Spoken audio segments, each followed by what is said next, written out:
조갑제 TV 시청자 여러분 안녕하십니까? 2023년 5월 8일 어버이날 새벽 1시입니다.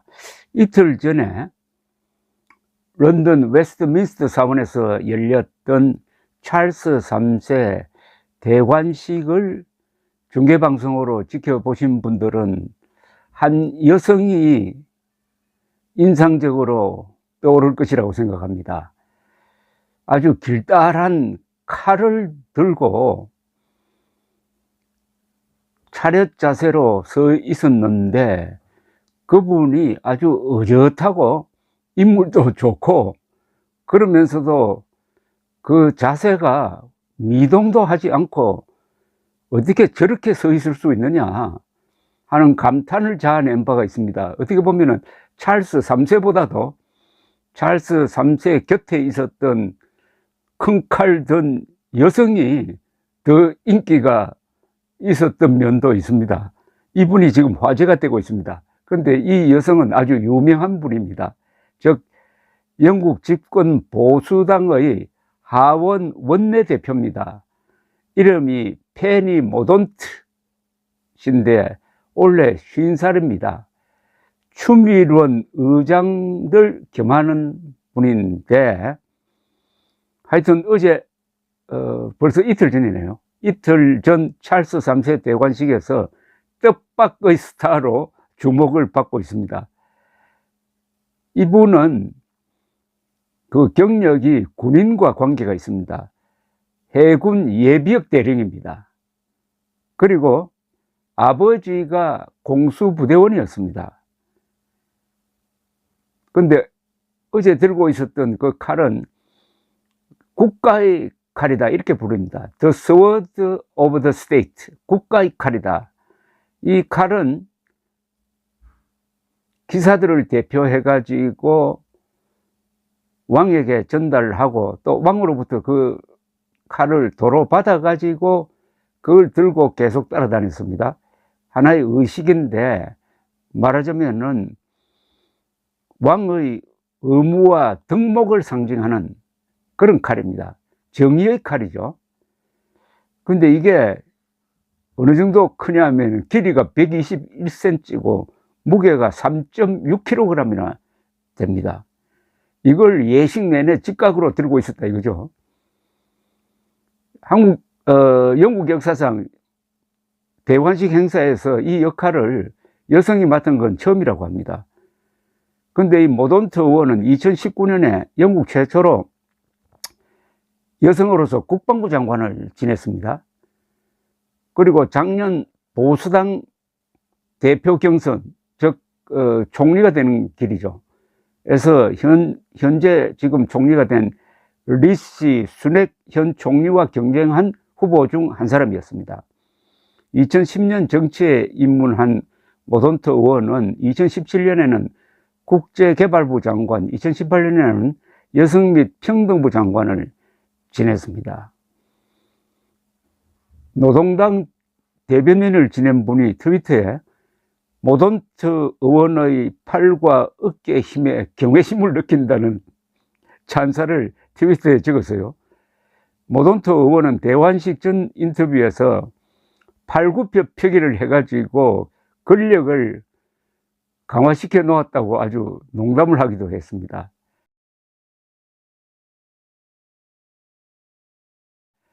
대관식 후 자신의 트위터에 군인과 경찰관은 안전을 위해 몇 시간 동안 걷거나 서 있는데 그에 비해 내가 한 일은 오히려 쉬웠다고 했습니다. 이틀 전의 대관식 행사와 작년에 있었던 엘리자베스 2세 장례식 행사를 보신 분들은 아시겠지만 그 행사는 군인과 종교인들이 주관을 했습니다. 영국의 지배층이 결국 귀족과 왕족 그리고 신부 아니면은 이 목사들인데 이분들이 다 사실은 군인들입니다. 군인들. 특히 귀족과 왕족은 의무적으로 군인입니다. 지금 영국 왕실의 남자들은 뭐 신체상에 별 문제가 없으면은 전부 군복무를 합니다. 전시회는 또 전투원으로 참여를 합니다. 지금 찰스 3세의 군 경력에 대해서 모르는 분들이 많은데, 이분은 한 5년간 해군 공군에서 근무를 했습니다. 해군에서는 소해정도 타고 구축함도 타고, 공군에 들어가서는 또 조종기술을 배워가지고 사실 조종사를 했습니다. 조종사. 그러다가 착륙할 때 좀 사고가 날 뻔한 다음에는 조종사 직에서 물러났다고 합니다. 이러니까 바로 여성도 어제 보여주듯이 남자처럼 그렇게 강력한 힘을 보여주었습니다. 더구나 여성의 부드러움을 유지를 하면서 그런 모습을 보이니까 더욱 인상적이었습니다. 영국 현재 왕실에 대해서 제가 조금 더 설명을 드리면은,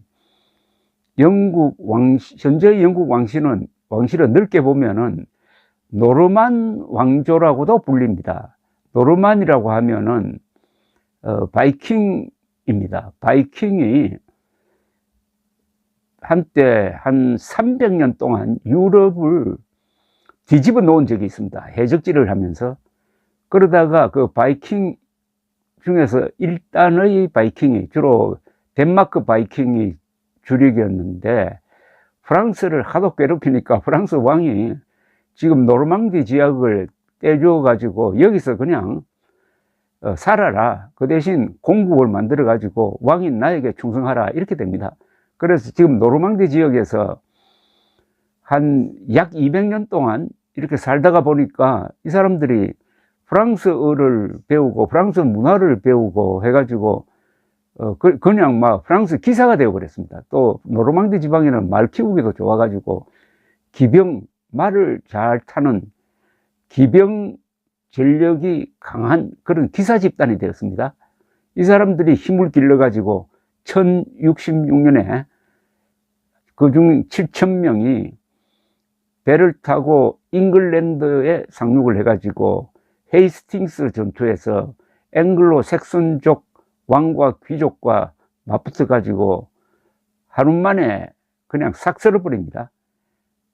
1066년 이후에 영국의 지배층은 앵글로 색선족이 아니라 노르만이 되어버립니다. 이 노르만은 영어를 쓰지 않고 프랑스어를 쓰는 상당히 선진된 문화를 가진 지배층이었습니다. 이 사람들이 그 뒤에 영국의 귀족도 되고 왕도 되고 해가지고 막 대충 지금까지 이어지고 있다, 이렇게 보면 됩니다. 그래서 한 300년 동안 영국에서는 프랑스어와 라틴어가 공용어가 되고, 영어는 하류층이, 서민들이 쓰는 언어로 이렇게 밀려났던 적도 있습니다. 그러다가 14세기부터 다시 영어를 쓰기 시작해가지고 섹스피어를 거치면서 영어가 오늘과 같은 풍성한 언어가 되었습니다. 즉 영어 속에 프랑스어가 많이 들어갔습니다. 라틴어, 독일어도 있고 해가지고 표현력이 풍부한 다국적 언어가 된 게 영어의 장점이죠. 그런데도 아직도 노르만의 흔적이 남아있는 게 지금 영국 왕실의 문장입니다. 문장은 영국 왕실을 상징하는 도안이죠. 그 도안에 두 개의 문장이 있는데 그게 프랑스어로 되어 있습니다. 노르만 왕조 초기에 프랑스어를 궁전에서 공용어로 쓰던 시절의 말하자면 흔적입니다. 그러니까 이 왕조에 속한 사람들은 바이킹의 그 용맹성, 야성을 항상 몸에 지니고 있는데, 이게 평소에는 나타나지 않다가 전쟁이나 또는 이번 행사처럼 이럴 때는 그게 문화적으로 그리고 아주 미학적으로 표현되기도 합니다. 그런 흐름 속에서 어제 그런 장군 같은 여인을 우리가 보게 된 거죠. 그 장면을 제가 이 동영상 끝에 붙여 놓겠습니다. 감사합니다.